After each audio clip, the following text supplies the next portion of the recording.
Good morning. I'm Harley Schlanger from the LaRouche organization with your daily video update for October 11th, 2022. In speaking with colleagues yesterday, Helga Zepp-LaRouche said we're close to reaching a point of no return. She said, quote, "I'm afraid we're already in World War III in a hybrid way," unquote. She said that it's because we're not clear when red lines are crossed beyond repair. And it is clear that red lines are being crossed. We're at a moment very similar to where we were 60 years ago over the Cuban Missile Crisis, when John F. Kennedy reached out to the Soviet leadership, where back-channel negotiations took place and an exit strategy from the otherwise seemingly inevitable nuclear confrontation was found. That's what's necessary today. But what we're seeing instead is Western officials who are fanning the flames. For example, Western officials and Western media reacted with outrage over Russia's missile strikes in Ukraine yesterday.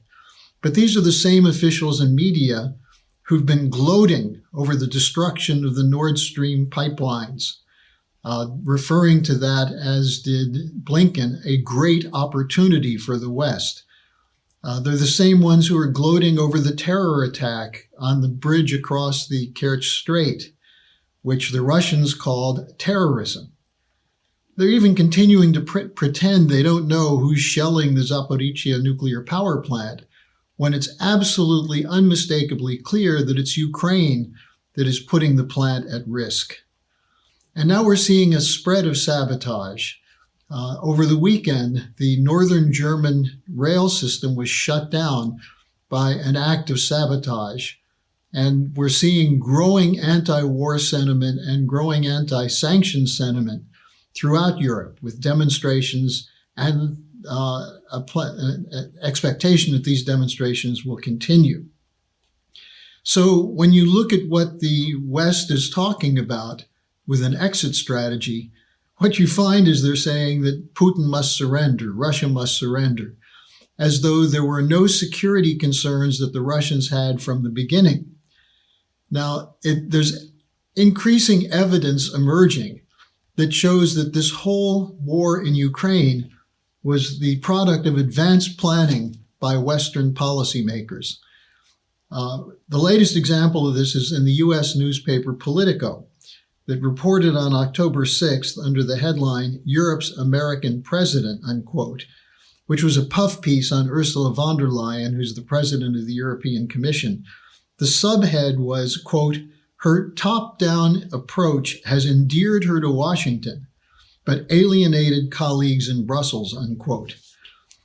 What's reported in this was her November 2021 visit to Washington, at a time when Putin was appealing very intensely to the West, to what he called Russia's Western partners, to seriously address Russia's security concerns with eastward expansion of NATO, and also the continued fighting by the Ukrainian military, including shelling of civilians in eastern Ukraine. It was during this period when she traveled to Washington, where she had meetings with National Security Advisor Jake Sullivan and Deputy National Security Advisor Dalip Singh. And joining her from the European Commission was her closest confidant, Bjorn Siebert. Now, this set up a series of follow-up meetings, which included top U.S. security officials, including at one point William Burns from the CIA, for a series of meetings to plan out an aggressive sanctions regime against Russia. This was before any Russian motion or attack into Ukraine. The meetings were described by participants as having, quote, "a tremendous amount of convergence across the board," unquote. Now, this led to a whole series of sanctions, a whole series of escalated attacks on Russia, economic attacks, seizure of property, and threats to shut down the Nord Stream pipeline. It got to the point that by the time she announced the sixth package of sanctions against Russia, without any discussion with other European Union members, there was some political criticism or I should say public criticism that emerged. One of those who spoke out on this was her old mentor, Angela Merkel, who said to her, "Don't forget to talk to us." In other words, don't just act on your own with your buddies from the US and NATO. Now, other examples of advanced planning, and this you could start with, where do you start? You could start with the 1990s broken promises of eastward expansion, or you could start with the Obama-Biden administration role in the launching of the Maidan coup, the color revolution that toppled the democratically elected government of Ukraine and put in the puppet regime. But more recently, you can go back to Biden's February statement, where he said that the U.S. will not allow the Nord Stream pipeline to be opened. There's now documents leaked by the Gray Zone, which report on an April 2022 discussion among British intelligence officers of a plan to blow up the Kerch Strait Bridge. So all of this was set in motion by meticulous planning, coordination, but done in secret by top officials primarily of the United States and Britain. So the question is, where is the exit ramp? And the one exit ramp that was there initially, which was the Russian-Ukraine negotiations, some of which were brokered by Turkey, others which were direct, these were sabotaged by NATO by sending Boris Johnson, the disgraced former prime minister of the United Kingdom, on April 9th to Kiev to tell Zelensky, number one, you can't negotiate with Putin, and number two, the West wants this war to continue.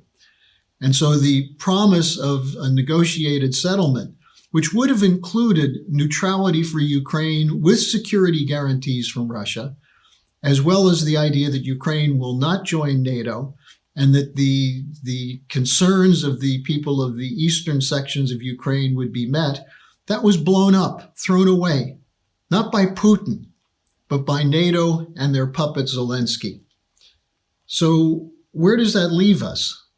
Well, there are other voices finally beginning to emerge for an exit strategy. One of those who spoke out was Gerhard Schroeder, the former chancellor of Germany. Schroeder, of course, has been attacked as a Putin puppet because he's opposed to this war. But among the things he said in an interview with the Berliner Zeitung is that the eastward expansion of NATO was a mistake and shouldn't have continued.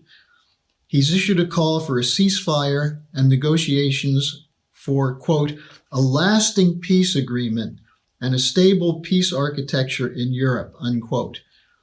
Well, that's virtually what Helga Zepp-LaRouche has been calling for. Now, there's some voices from the United States, and these are quite significant. One is the former chairman of the Joint Chiefs of Staff of the U.S. military, Admiral Mike Mullen, who in an interview on Sunday expressed concerns with Biden's language, that he's saying Biden is ramping up the confrontation. And he said instead there should be diplomacy to get Zelensky and Putin to negotiate an end to the war. Now, perhaps most significant was the late but nevertheless important comments by former President Donald Trump in a rally in Arizona, where Trump said there must be immediate negotiations for a peaceful end to the war. Otherwise, we will have World War III, which he said would be the most devastating event in human history because of the weapons that could be potentially involved. What he said is the war is escalating, quote, because of people that don't have a clue, unquote. I wonder who he was speaking about. Not just Biden, but the whole Western establishment, which is fully committed to this war to destroy Russia because of the failure of the Western system and its so-called rules-based order, which is being rejected by a growing number of nations because it doesn't work, because it defends the interests of the global corporate cartels over and above the interests of sovereign nation states. That's what this war has been about from the beginning.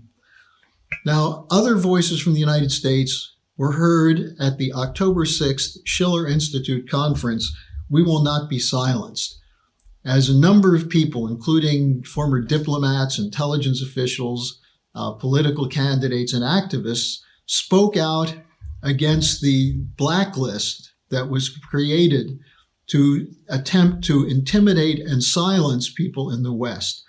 Yet, as you can see if you go to the Schiller Institute website, people weren't silenced. People are speaking out.